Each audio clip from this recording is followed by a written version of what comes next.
আসসালামু আলাইকুম রহমতুল্লাহ। প্রিয় দর্শক, আমরা সকলেই মৃত্যুর পর সরাসরি জান্নাতে যেতে চাই। কারণ আল্লাহ পাক রব্বুল আলামিন যদি আমাদের কাছ থেকে হিসেব নেয়, তাহলে আমরা কখনোই আল্লাহর কাছে হিসেব দিয়ে জান্নাতে যেতে পারবো না। তাই আমরা সকলেই চাই খুব সহজ হিসেব দিয়ে আল্লাহর কাছ থেকে জান্নাত লাভ করে নিতে। আজকের ভিডিওতে আমি আপনাদেরকে এমন 9টি দোয়া শিখিয়ে দেব, আপনি যদি নামাজের সালাম ফিরিয়ে এই 9টি দোয়া পাঠ করে আমল করেন, তাহলে ইনশাআল্লাহ মৃত্যুর পর আপনি বিনি হিসেবে হাসতে হাসতে জান্নাতে চলে যেতে পারবেন। সুবহানাল্লাহ।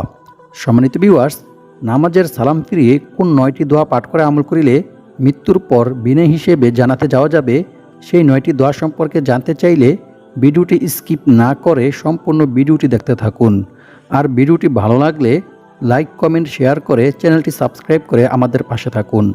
সম্মানিত ভিউয়ার্স, আজকের ভিডিওটি খুবই গুরুত্বপূর্ণ একটি ভিডিও। আজকের ভিডিওতে এমন 9টি দোয়া শেখানো হবে, যে 9টি দোয়া পাঠ করে আমল করিলে মৃত্যুর পর আপনি বিনা হিসেবে জান্নাতে প্রবেশ করতে পারবেন। সুবহানাল্লাহ। তাই ভিডিওটি না টেনে সম্পূর্ণ ভিডিওটি মনোযোগ দিয়ে দেখতে থাকুন। সম্মানিত ভিউয়ার্স, ইহকালীন জীবনের সৎ আমলের মাধ্যমে আল্লাহর সন্তুষ্টি লাভ করা এবং পরকালীন জীবনে জাহান্নাম থেকে মুক্তি পেয়ে জান্নাতে প্রবেশ করা হচ্ছে প্রত্যেক মুমিন মুসলমানদের প্রধান লক্ষ্য।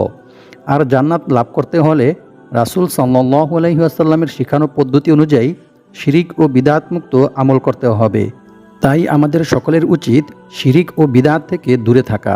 প্রিয় দর্শক, আজকের ভিডিওতে আমি আপনাদেরকে জান্নাতে যাওয়ার অতি সহজ 9টি দোয়া ও আমল সম্পর্কে জানিয়ে দেব ইনশাআল্লাহ।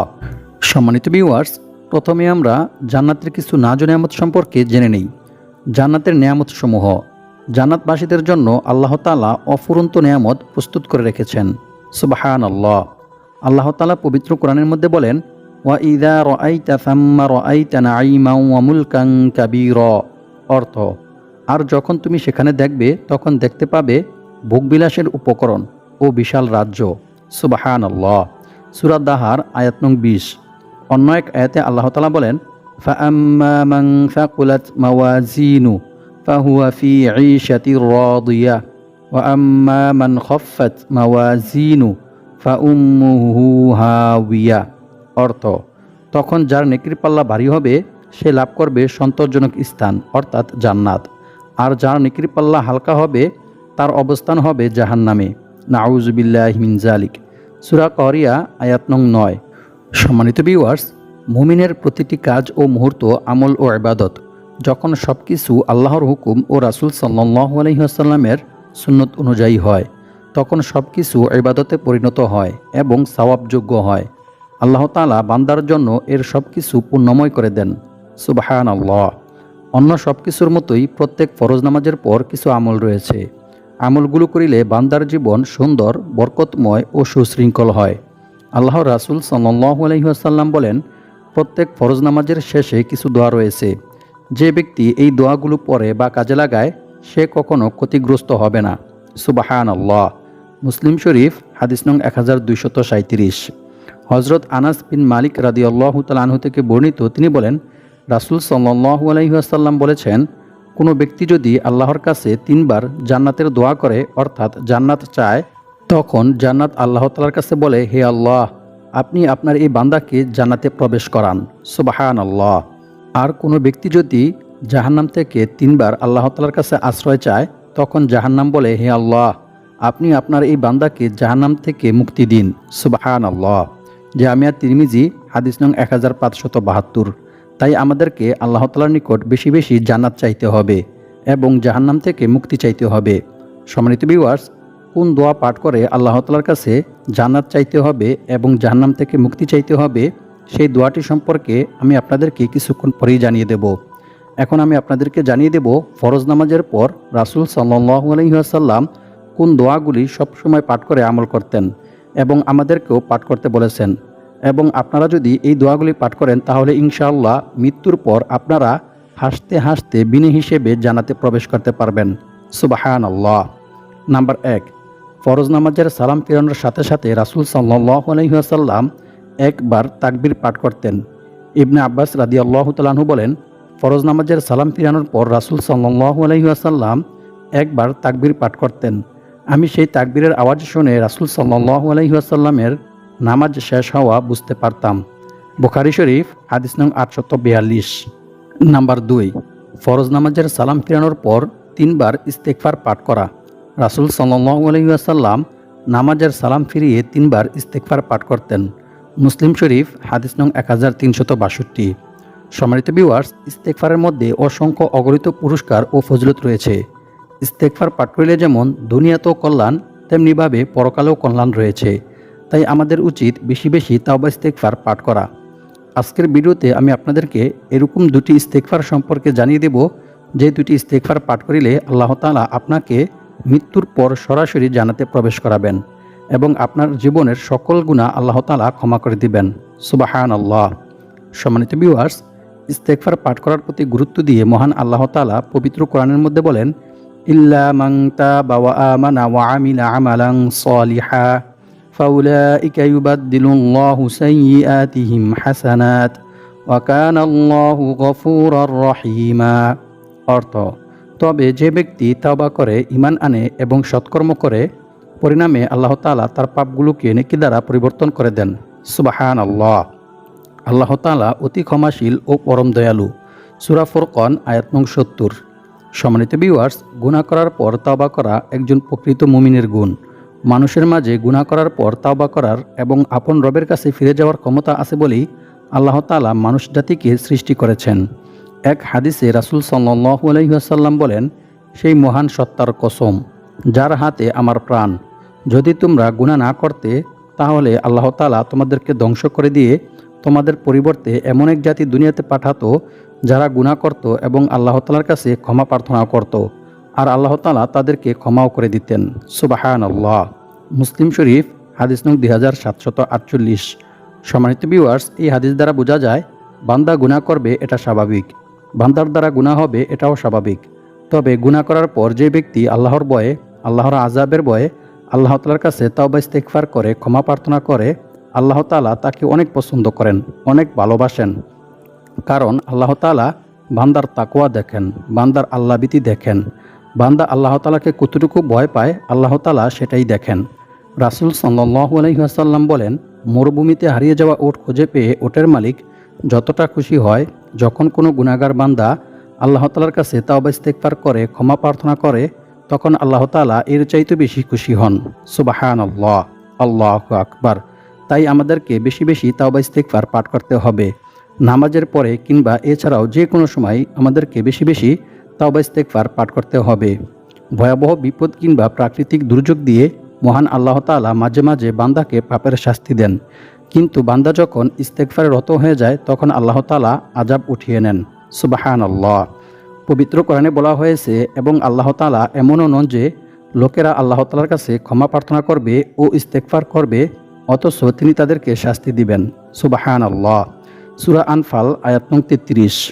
অপর এক হাদিসে বলা হয়েছে, আবু হুরায়রা রাদিয়াল্লাহু তাআলা আনহু থেকে বর্ণিত, তিনি বলেন, আমি রাসূল সাল্লাল্লাহু আলাইহি ওয়াসাল্লামকে বলতে শুনেছি, রাসূল সাল্লাল্লাহু আলাইহি ওয়াসাল্লাম বলেন, আল্লাহর শপথ, আমি প্রতিদিন আল্লাহ তাআলার কাছে 70 বারের অধিক তাওবা ইস্তেগফার পাঠ করি। সুবহানাল্লাহ। বুখারী শরীফ হাদিস নং 6307। অপর এক হাদিসে বলা হয়েছে, রাসূল সাল্লাল্লাহু আলাইহি ওয়াসাল্লাম বলেন, নিশ্চয়ই আল্লাহ তাআলা বান্দার তাওবা কবুলের জন্য পশ্চিম দিকে একটি দরজা খুলে রেখেছেন, যার প্রশস্ততা হচ্ছে 70 বছরের পথ। সূর্য পশ্চিম দিকে উদয় না হওয়া পর্যন্ত এ দরজা বন্ধ করা হবে না। সুবহানাল্লাহ। আল্লাহু আকবার। তিরমিজি শরীফ হাদিস নং 3536। অর্থাৎ বান্দা যখনই আল্লাহ তাআলার কাছে তাওবা ইস্তেগফার করবে, ক্ষমা প্রার্থনা করবে, আল্লাহ তাআলা সাথে সাথে বান্দাকে ক্ষমা করে দিবেন। সুবহানাল্লাহ। সম্মানিত ভিউয়ার্স, আল্লাহ তাআলার কাছে ক্ষমা পাওয়ার এবং মৃত্যুর পর সরাসরি জান্নাতে যাওয়ার সবচাইতে বড় আমল হচ্ছে কিংবা দোয়া হচ্ছে ইস্তেগফার। তাই আমাদেরকে সর্ব অবস্থায় সবসময় বেশি বেশি তাওবা ইস্তেগফার পাঠ করতে হবে। আবু মুসা রাদিয়াল্লাহু তাআলা আনহু বলেন, আমাদের সুরক্ষা দানকারী 2টি জিনিস ছিল, তার মধ্য থেকে একটি জিনিস চিরদিনের জন্য হারিয়ে গেছে, আর সেটি হলো আমাদের মাঝে রাসূল সাল্লাল্লাহু আলাইহি ওয়াসাল্লামের উপস্থিতি। আর দ্বিতীয় জিনিসটি হচ্ছে ইস্তেগফার, যা এখনও আমাদের মাঝে বিদ্যমান রয়ে গেছে। যেদিন এটিও হারিয়ে যাবে, অর্থাৎ ইস্তেগফার করার মতো আর কোনো মানুষ থাকবে না, সেই দিন আমাদের জন্য ধ্বংস অনিবার্য। নাউযু বিল্লাহি মিন যালিক।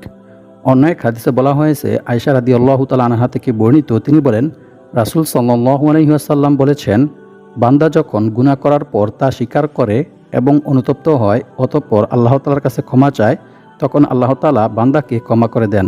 সুবহানাল্লাহ। মিশকাতুল মাসাবি হাদিস নং 2330। সম্মানিত ভিউয়ার্স, এখন আলোচনা করব যে দুটি ইস্তেগফার পাঠ করিলে আল্লাহ তাআলা আপনাকে ইহকালে এবং পরকালে উভয় জায়গায় কল্যাণ দান করবেন। সুবহানাল্লাহ। আবু হুরায়রা রাদিয়াল্লাহু তাআলা আনহু থেকে বর্ণিত, তিনি বলেন, রাসূল সাল্লাল্লাহু আলাইহি ওয়াসাল্লাম সব সময় এই ইস্তেগফার পাঠ করে আল্লাহ তাআলার কাছে সাহায্য চাইতেন। ইস্তেগফারটি হচ্ছে, আল্লাহুম্মা ইন্নী আউযু বিকা মিনাল কিল্লাতি ওয়াল ফাকরি ওয়াল যিল্লাতি ওয়া আউযু বিকা আন আযলিমা আও উযলিমা। অর্থ, হে আল্লাহ, আমি আপনার নিকট আপনার কাছে স্বল্পতা, অভাব, অনটন, লাঞ্ছনা থেকে আশ্রয় চাই। আমি অত্যাচারিত হওয়া থেকে এবং অত্যাচার করা থেকে আপনার নিকট আশ্রয় চাই। আমিন। সুনানিয়ান নাসাই হাদিস নং 5462। আর 2 নং ইস্তেগফারটি হচ্ছে, আল্লাহুম্মা গফিরলি যামবি ওয়া ওয়াসি'লি ফি দারি ওয়া বারিক লি ফি রিজকি। জামিয়া সগীর হাদিস নং 1265। সম্মানিত ভিউয়ার্স, মৃত্যুর পর সরাসরি জান্নাতে যাওয়ার 3 নং আমলটি হচ্ছে আয়াতুল কুরসি। প্রত্যেক ফরজ নামাজের পর একবার আয়াতুল কুরসি পাঠ করা।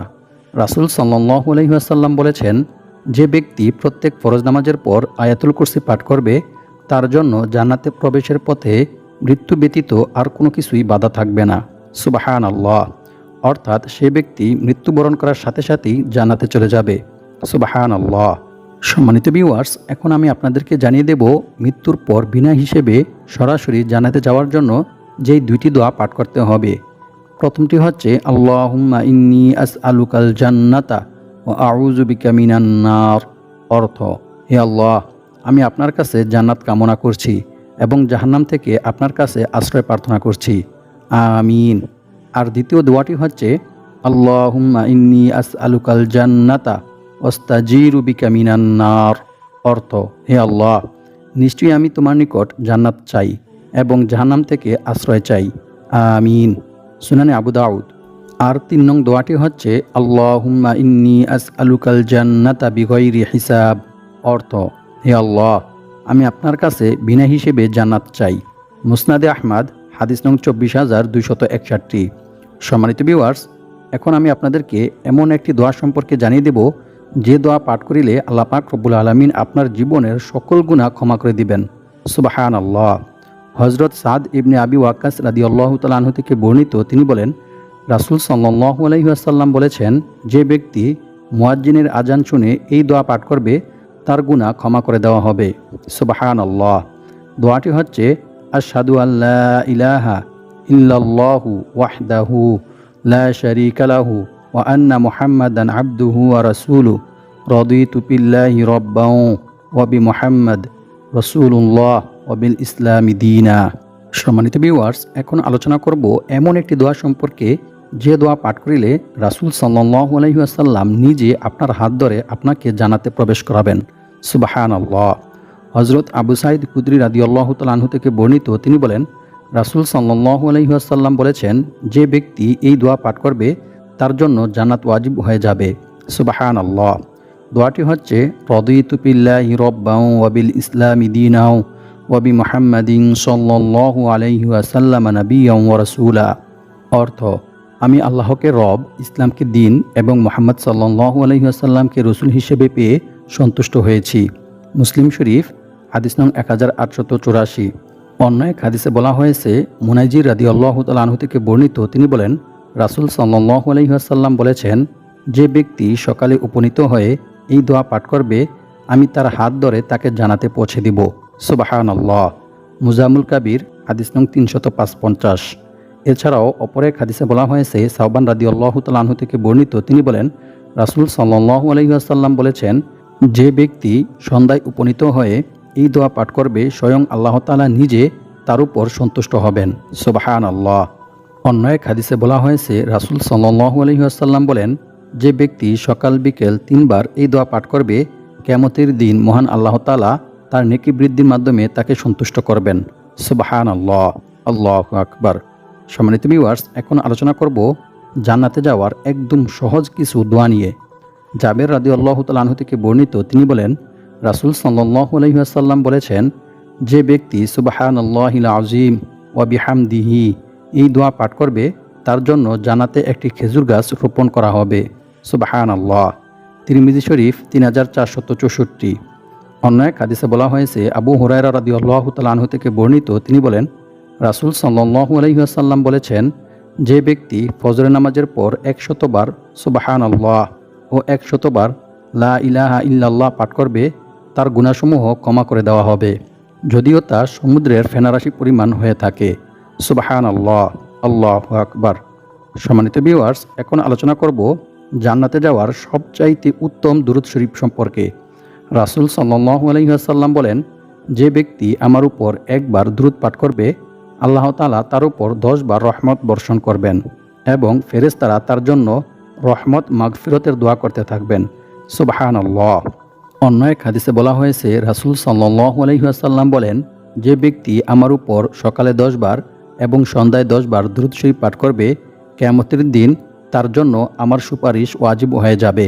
সুবহানাল্লাহ, আল্লাহু আকবার। সম্মানিত ভিউয়ার্স, এখন আলোচনা করব এমন একটি দোয়া সম্পর্কে।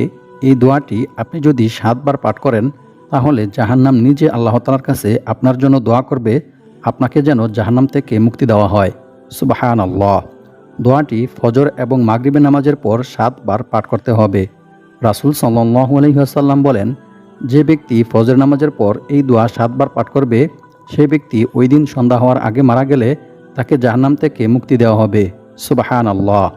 আর যে ব্যক্তি সন্ধ্যায় মাগরিবের নামাজের পর এই দোয়া 7 বার পাঠ করবে, সেই ব্যক্তি ওই দিন সকাল হওয়ার আগে মারা গেলে তাকে জাহান্নাম থেকে মুক্তি দেওয়া হবে। সুবহানাল্লাহ। সুনানে নাসাই হাদিস নং 9859। দোয়াটি হচ্ছে, আল্লাহুম্মা আজিরনি মিনান নার। এই দোয়াটি সকাল সন্ধ্যায় 7 বার পাঠ করতে হবে। সম্মানিত ভিউয়ার্স, আমরা যদি নামাজের সালাম ফিরিয়ে নিয়মিত এই দোয়াগুলি পাঠ করে আমল করতে পারি, তাহলে ইনশাআল্লাহ আল্লাহ পাক রব্বুল আলামিন আমাদেরকে মৃত্যুর পর বিনয় হিসেবে জান্নাতে প্রবেশ করাবেন এবং আমাদের জন্য জান্নাতে প্রবেশ করার রাস্তা আল্লাহ তাআলা সহজ করে দিবেন ইনশাআল্লাহ। আল্লাহ পাক রব্বুল আলামিন আমাদের সবাইকে নিয়মিত এই দোয়াগুলো পাঠ করে মৃত্যুর পর সরাসরি বিনয় হিসেবে জান্নাতে প্রবেশ করার তৌফিক দান করুক। আমিন।